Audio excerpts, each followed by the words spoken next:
They did it. They did it. Congratulations to the Sharks for snapping their 12-game losing streak as they beat the Montreal Canadiens 3-2. We're going to be discussing that on this live edition of Locked On Sharks.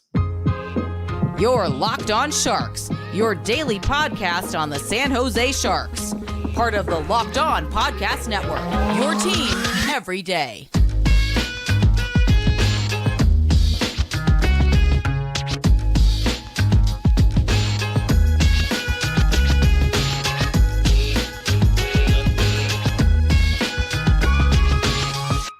Hello, welcome to Locked On Sharks, the premier hockey podcast covering your favorite team in the Bay Area. My name is JD Young, contributor at San Jose Hockey Now, and I want to thank you for making Locked On Sharks your first listen. Probably part of the Locked On Network. We cover your team every day, even when they snap 12-game winning streak or losing streaks, and they finally win their first game in nearly a calendar month. So if you want to be an everydayer, all you have to do is just follow wherever you get podcasts, or you can watch this on YouTube as well, as we are doing a live Feel the Vibes, the Sharks Won a Game episode tonight, just to kind of exercise some of the demons, just breathe, enjoy a win. Again, it's been almost a calendar month since the Sharks won a game. So we're going to be hanging out tonight, just kind of hanging out. Just, we'll go over the game, look at what the numbers say, and then I'll answer some of your questions, and just enjoy a win for the first time in nearly a month. So before we get into all that, do want to let you guys know that today's episode is brought to you guys by Sleeper. Download the Sleeper app, use promo code LOCKEDONNHL to get a $100 match on your first deposit. Terms and conditions apply. See Sleeper's terms of use for details. And it would have been the perfect night if Chicago could have held on to win, but they didn't. But good for the Sharks. Again, talking about this after their last loss, the 7-1 loss to the Maple Leafs, where they just needed a win, right? And yes, 1,000% team tank, et cetera, et cetera. But you got to throw them a bone every once in a while. You have to celebrate the little wins. And tonight was a fun game to watch because, again, the Sharks' schedule has been so brutal. And playing a team in your own weight class like the Montreal Canadiens, you got to see the Sharks actually do have some good pieces, right? Mikael, Granlund, Hertl was awesome tonight, and you saw Eklund kind of be like, oh yeah, we forgot Eklund can be good and is on his way to being a great player. We'll get into the lines. We had some different lines and stuff tonight, but it's just, again, it was just nice to watch the team win for a while. Win for once. So we're doing a live show. So if you're watching right now and you want to leave your comments, I'll probably in the third segment I'll start answering your questions and comments. So get to all those. So make sure you drop those in there now, and we'll get to those as the show gets on.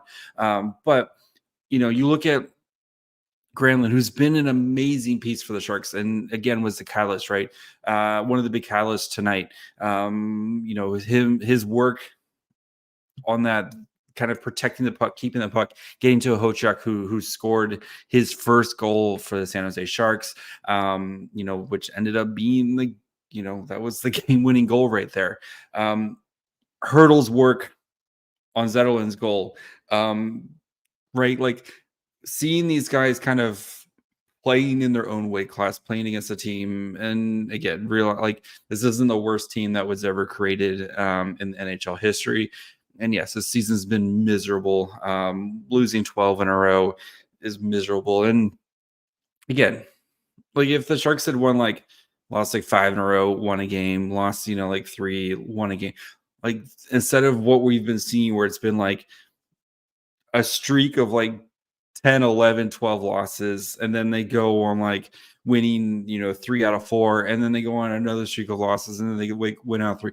Can we just be a normal losing team where it's, if you lost one, or if you won 1 out of 4, it's kind of the same thing what you're doing, just a little bit more tolerable for us fans, because you're like, the next win is going to be coming again soon. But you're helping your team lose, by losing those kind of 75% of the games. But yeah, it's just nice to win one every once in a while. Still 3 points up on Chicago. Teams are tied with games in hand, so they both played 42 games. Sharks are at 23 points. Chicago's at 26 points. So, yes, Chicago was like they were 2 minutes away, I think, from winning this game, a minute away from going to overtime, and they just blew this game. But that's hats off to them on that take. That's the legendary type of that's what we've seen out of the Sharks this year. Those type of performances. But I think though Mackenzie Blackwood tonight didn't have the roughest night, but he made some big stops when you think about the critical 4-on-3 power play the Sharks had, right? And you running out 4 forwards. You had Granlund, you had Zetterlund, you had Hertl, and then Eklund. You had all the lens out there. Eklund kind of, blows a tire as he's trying to make a pivot, and the puck squirts out, and then Suzuki is out there on a breakaway, right? Nick Suzuki's an amazing player like that. I think the only person I'd be more scared of on the breakaway would be Cole Caulfield. But Suzuki is, if you've ever seen some of his breakaway or some of his shootout goals, they are absolutely filthy. But Mackenzie Blackwood, he was an amazing player. He made an amazing stop there. He had another breakaway stop. And then the last 5 minutes when Montreal pulled the goalie, and then Montreal just kind of teed off, and the Sharks were just unable to get it clear, unable to win an offensive or defensive zone face off. Yes, I know Blackwood gave up 1 goal there, but that was an absolute onslaught by Montreal there. Those last kind of 5 minutes, they went from shot attempts at all situations in those last kind of 5 minutes or so. The Sharks had a kind of a plus 10 advantage. Montreal ended up with a plus 15 or plus 5 shot. So in the last 5 minutes, a 15 shot attempt swing there in the last, which is just that's how much pressure. And Blackwood has been really good this year, and it's just nice to see. Kind of started out hot, kind of cooled down, dealt with a little bit of an injury / sickness, and then they came, nice to see Blackwood performing well. And I think Sharks are going to have a big choice coming into this trade deadline of what to do with Mackenzie Blackwood and or Capo Kakinen. If teams come calling for them, are you willing? This is the first time you've had good goaltending in a while from both your goaltenders, and Sharks are going to have big questions there, but that's for another day. So just nice to see. And, Granlund and Hertl have tonight was that night where those guys who have been leaders this year really stepped up and was like, guys, we're done. We're not going to lose any more games. And even, Thrun out there at the end of the game, him and Ferraro just doing anything they can to keep the puck out of the net. Mario Ferraro bullying Cole Caulfield and knocked him down, which I think is funny because it's not like Mario Ferraro is some large dude, but it was just funny. It's just kind of those 2 little guys going at it. But, the trust that Thrun is starting to get or has gotten from David Quinn, that's a huge step, right? And those kind of check the box building block moments for a guy like Thrun as he continues his development, knowing that he can be trusted in those. You're down by 1, the puck cannot go in the net. You got to do anything possible to keep it out of the net. And seeing Thrun play really well in those situations and kind of keep his cool and being physical when he needs to and being smart with the puck. And just it feels good to win one. So we'll see what happens going forward. I mean, the Sharks play the Sens on Saturday, and the Sens have been an absolute mess. I think they blew a 2-goal lead tonight. And then they play Buffalo, who's the Sharks haven't won in Buffalo in feels like a million years. So, and then we'll kind of go from there. But now we can just get back to being just a normal bad team instead of oh my God, is this thing ever going to end bad team? So we'll look at the numbers, look at how this game kind of transpired, look at the new forward lines, and we'll do that here in just 1 second. It's past the halfway point, and we as Sharks fans know it has been a brutal season. But regardless of the Sharks' current standings, I want to remind you that you could win big by playing daily fantasy hockey on Sleeper, the official daily fantasy app of the Locked On NHL Network. Sleeper is our number one choice for daily fantasy sports, and especially daily fantasy hockey, because with Sleeper, you can win 100 times your cash in daily fantasy hockey contests. All you got to do is just pick some of your favorite players, whether they're superstars like McDavid, Ovechkin, Crosby, McKinnon, or some of your favorite Sharks players like Tomas, Hertl, Henry Thrun, Slippery Pete, and record more or less than their sleeper projections for things like goals, assists, saves, plus minus, and more in a given game. To 100 times bet, you need to correctly predict the outcome of 8 player stats. You heard me, Sharks fans. You can win 100 times your money playing daily fantasy hockey with Sleeper. So start paying attention and nail your picks so you can start winning big. Use promo code LOCKEDONNHL. You'll get a $100 match on your first deposit. Terms and conditions apply. That's code LOCKEDONNHL. See Sleeper's terms of use for details and locational availability.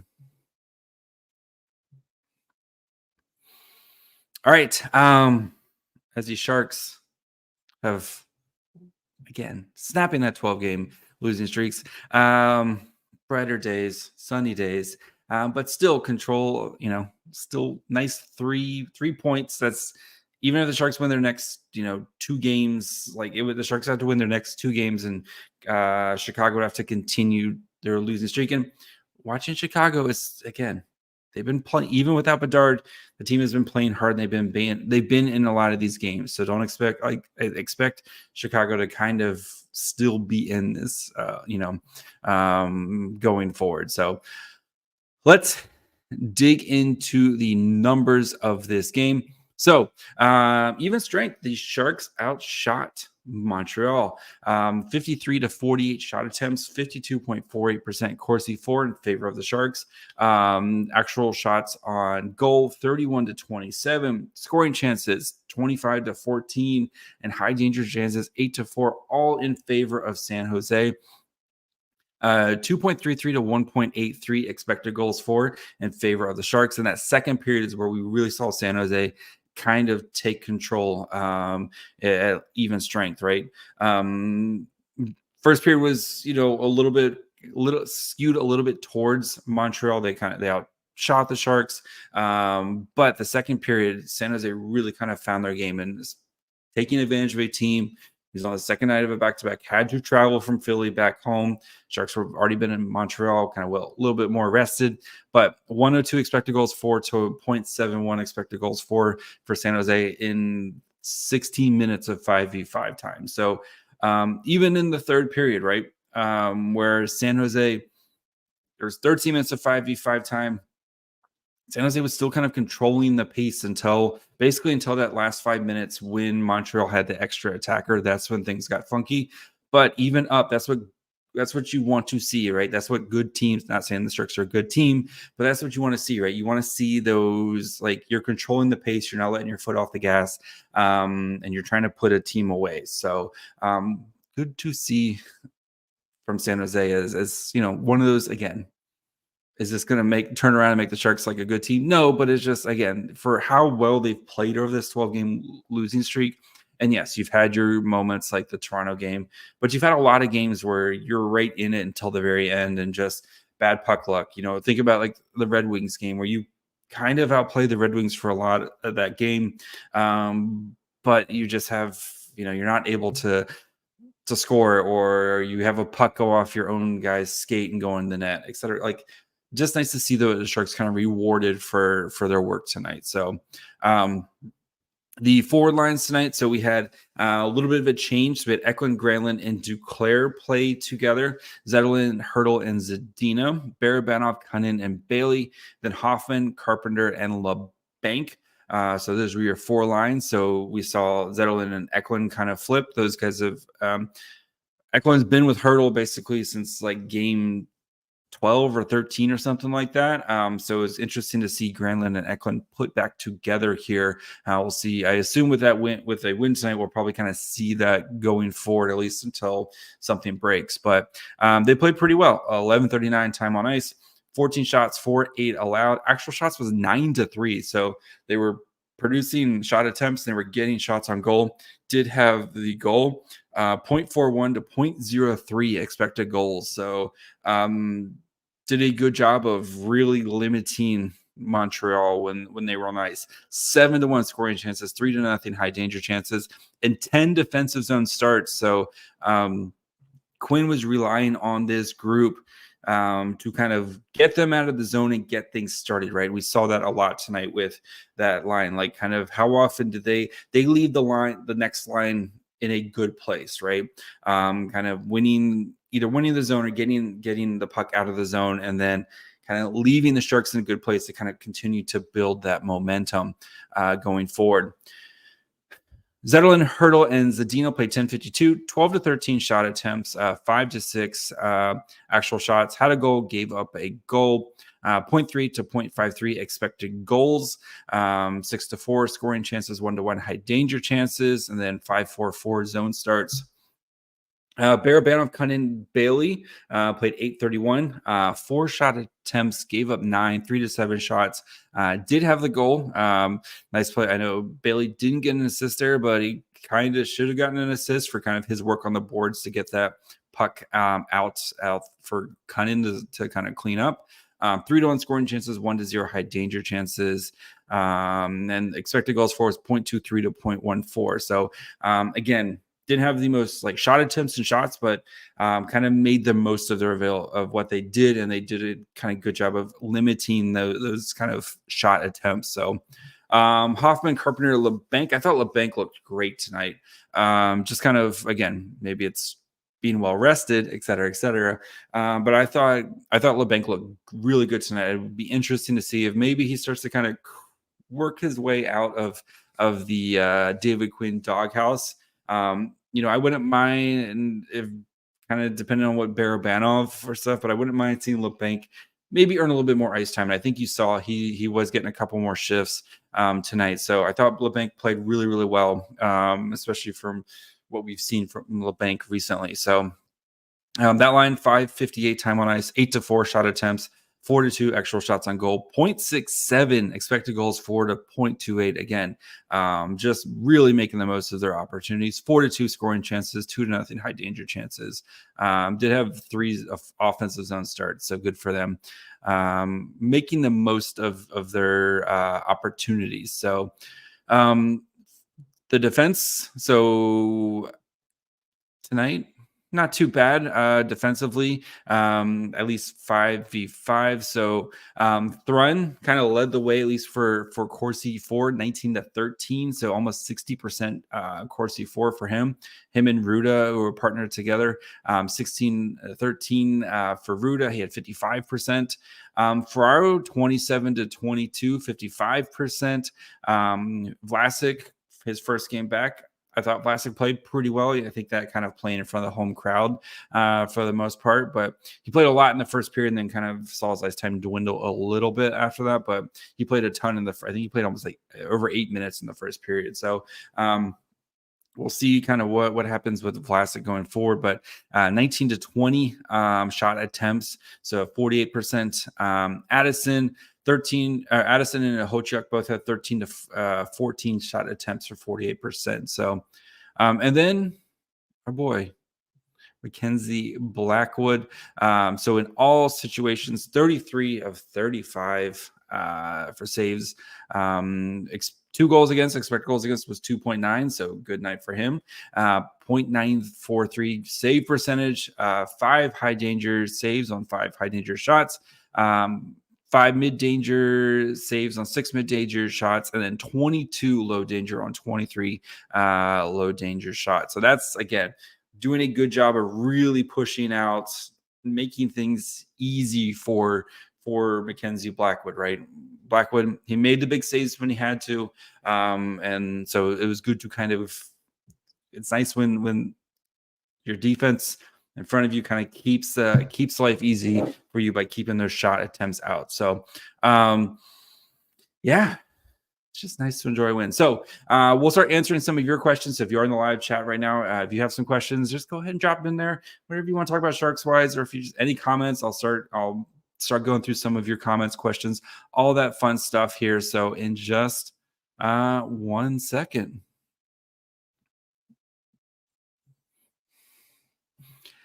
I know we come to talk sports and escape the crazy realities of life, but can we get real for just a minute and talk about preparing for real life?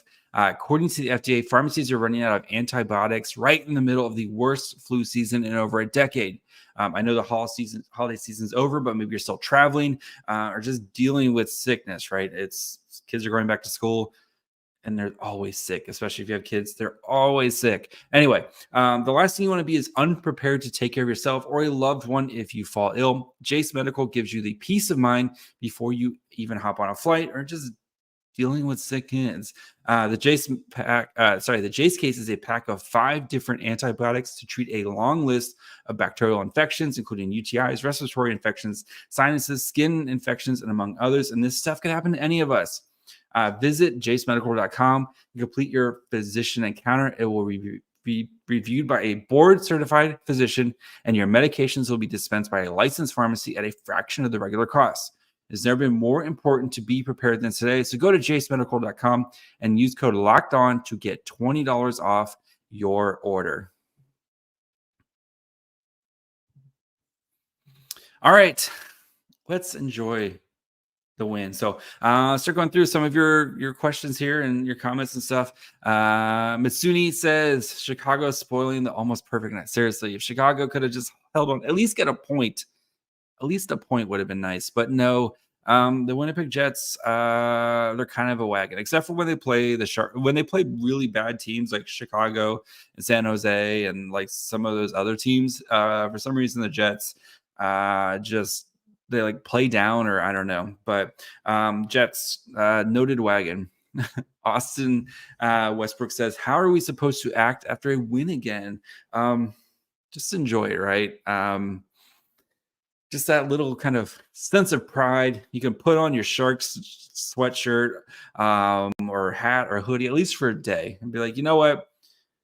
We won a game. So yes.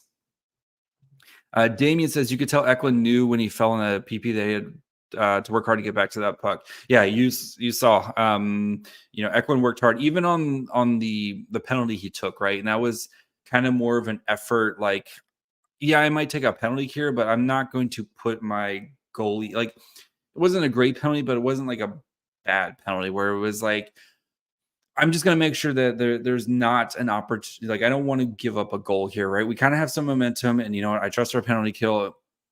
Montreal's power play is not good at all. And yes, it was not the great, but I see the kind of like, yeah, I'm not going to let this guy get away and kind of put my goalie in a bad position like that. So.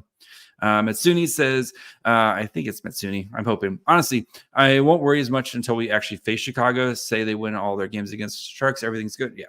And again, Chicago's play for some reason, I've watched a lot of Chicago as I'm actively rooting for them. Chicago's played pretty tough, and they have some young guys who are, like Alex Vlasic, Krasinski, who I love. If you followed me in the draft process, I loved Krasinski. I really wanted the Sharks to draft Krasinski at 11. Fortunately, he didn't make it to them, but like they've got some guys, and they're down Connor Bedard, but they play hard, right? And that's all you can really ask for, or is when you're a team like that right now. Subcast, nice to see the Sharks hang on, nail biter for the lot. Seriously, I thought it was gonna be so Sharks. I was very prepared to talk about these Sharks blowing a 2-goal lead and then losing it in overtime. I was mentally preparing to discuss that. And yeah, it's nice to talk about a win every once in a while. So Subcast says, yeah, we miss Nico big time, defensive zone draws. Yeah. Nico Sturm is an absolute monster on the faceoffs, and Hertl, who's been a monster on the faceoffs all year long. And again, I try not to. I think faceoffs for the most part are overblown, but it's these critical situation ones, right? A faceoff, with 17 minutes left in the second period, not the same as as these faceoffs in the last 5 minutes when you're down, or they have got the extra attacker on.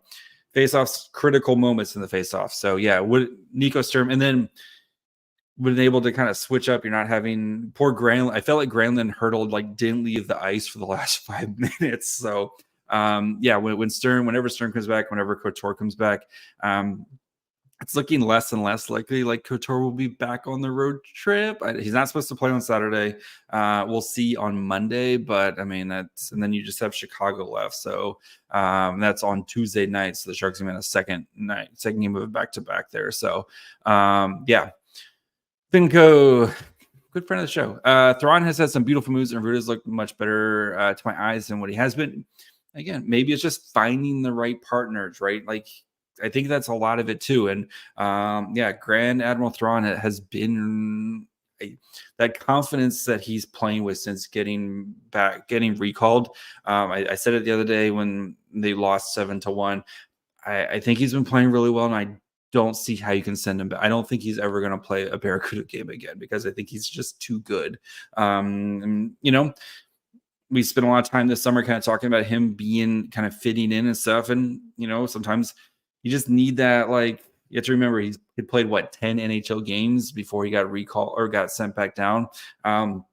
Went down. He played really well with the Barracuda, and I think he's kind of found his role. And Rudo, we'll see. Again, maybe that's just the pairing right now, and that pairing's working. So we look at, they're not the same players, but look at like Erik Karlsson.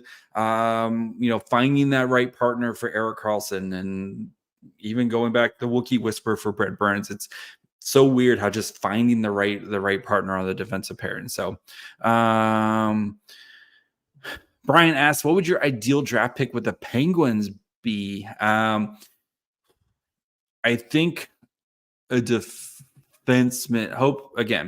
The hope is that they miss the playoffs, right? So I'm going to presume, I know they've been playing much better lately, and I think they're 6-2-2 in their last 10 games. They did lose tonight to the Canucks. I want like a puck moving defenseman.